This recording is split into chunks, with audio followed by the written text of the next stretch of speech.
This is a glimpse into my mind as a therapist, shaped by a relational psychodynamic approach, Jungian influence, years of reading stories with my children, and a horror story, The Babadook.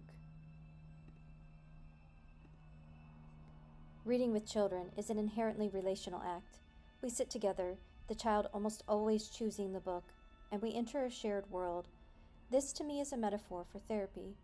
In the room, we are ourselves and not ourselves, each on our own journey, yet traveling together. The child leads the way. This is the child's time. Children and clients revisit the familiar again and again, and sometimes they choose to explore the unknown. They may decide whether we turn the page, stick with a story, or pick a new one. Both of us take on voices and characters. Something always stirs between us and within us. The container is the rhythm, the time we sit together, the pauses, the endings, the new beginnings.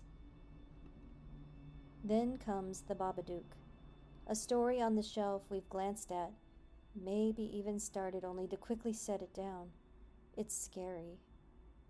The client might not want to open it. Maybe neither of us do. But it waits for the right moment. When the client is ready, we can read it together.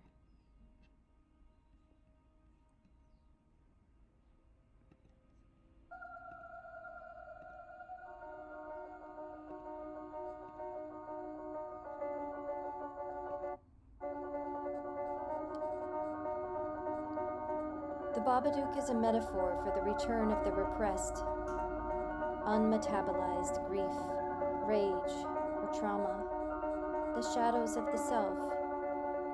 It holds the questions the client may not yet know how to ask. What am I afraid of? What have I disowned? What if I look in the basement, under the bed, or into the closet? As the therapeutic relationship deepens with trust and emotional intimacy, these inner figures begin to emerge. The client's picture books come to life. Disavowed affects, unconscious conflicts, projections.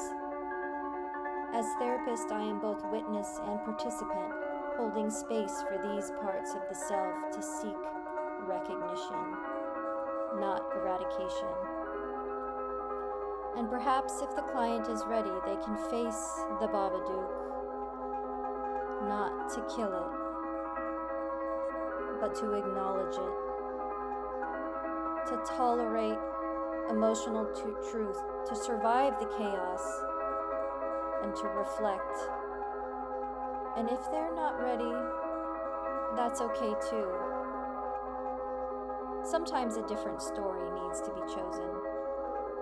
But here's a spoiler.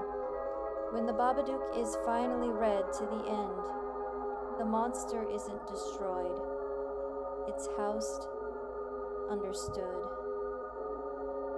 and held.